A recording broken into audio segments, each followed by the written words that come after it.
ఆ dynamic lady పేరు వింటే చాలు రాజకీయ నేతలకు హడల్. ఆమె సీన్ లోకి వచ్చారంటే బడా పొలిటికల్ లీడర్లు కూడా తోకపడవలసిందే. ఇది ఆమె ట్రాక్ రికార్డ్. నేతలే కాదు, ఇప్పుడు పోలీసులు కూడా ఆమెను చూసి భయపడుతున్నారా అన్న డౌట్స్ వస్తున్నాయి. ఎందుకో మీరే చూడండి.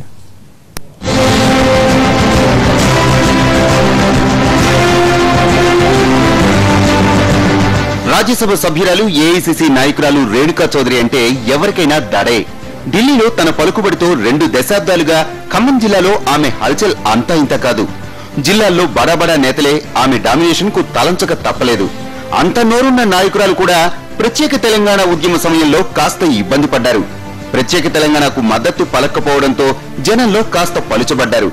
జిల్లాలో ఆమె పొలిటికల్ గ్రాఫ్ మెల్లమెల్లగా పడిపోవటం మొదలైంది. గతేడాది జరిగిన ఎన్నికల్లో సీట్లు ఇప్పిస్తానని చెప్పి చాలా మందిని తన వెంట తిప్పుకున్నారని ప్రచారం ఉంది. వైరా నియోజకవర్గంలో ఆమె చెప్పిన వారికే సీట్లు వచ్చేవి. ఈసారి కూడా చాలా మంది గిరిజన నాయకులు టికెట్ పై ఆశతో రేణుకు చుట్టూ తిరిగారు. డబ్బు ఖర్చు పెట్టుకున్నారు. వారిలో ఒకరు డాక్టర్ రామ్జీ. టికెట్ కోసమని రేణుకా చౌదరికి ₹1,10,00,000 ఇచ్చానని రామ్జీ తన డైరీలో రాసుకున్నారు. రామ్జీకి టికెట్ రాలేదు, సీటు రాలేదు. ఆ మనస్తాపంతోనే ఆరోగ్యం క్షీణించి రామ్జీ చనిపోయాడని ఆయన భార్య కళావతి ఆరోపిస్తున్నారు. టికెట్ కోసం రామ్జీ ఇచ్చిన డబ్బును తిరిగివ్వాలని డిమాండ్ చేస్తున్నారామె. ఏఐసీసీ నేత కొప్పుల రాజు ఖమ్మం వచ్చినప్పుడు గిరిజనుల అండతో కళావతి ఆందోళనకు దిగారు. న్యాయం చేయాలంటూ హైకోర్టును ఆశ్రయించారు. రేణుకా చౌదరితో రాజకీయంగా ఇబ్బందులు పడ్డ మరికొందరు లీడర్లు కళావతి వెనుక ఉన్నారన్న ప్రచారం జరుగుతోంది.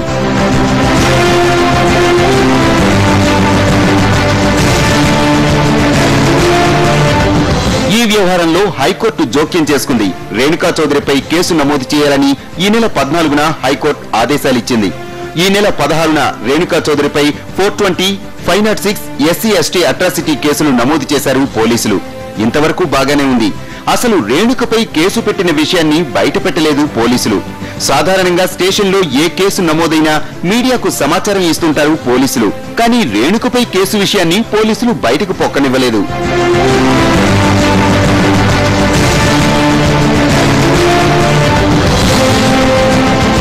కేసు విషయాన్ని మీడియాకు చెప్పకుండా పోలీసులు ఎందుకు దాచాల్సి వచ్చిందన్న అనుమానాలొస్తున్నాయి. కొందరు మీడియా ప్రతినిధులు పోలీసులను ప్రశ్నించినా కేసు గురించి ఒక్క మాట కూడా మాట్లాడకపోవటం అనుమానాలకు తెరలేపింది. చివరికి కేసు విషయం బయటకు వచ్చింది.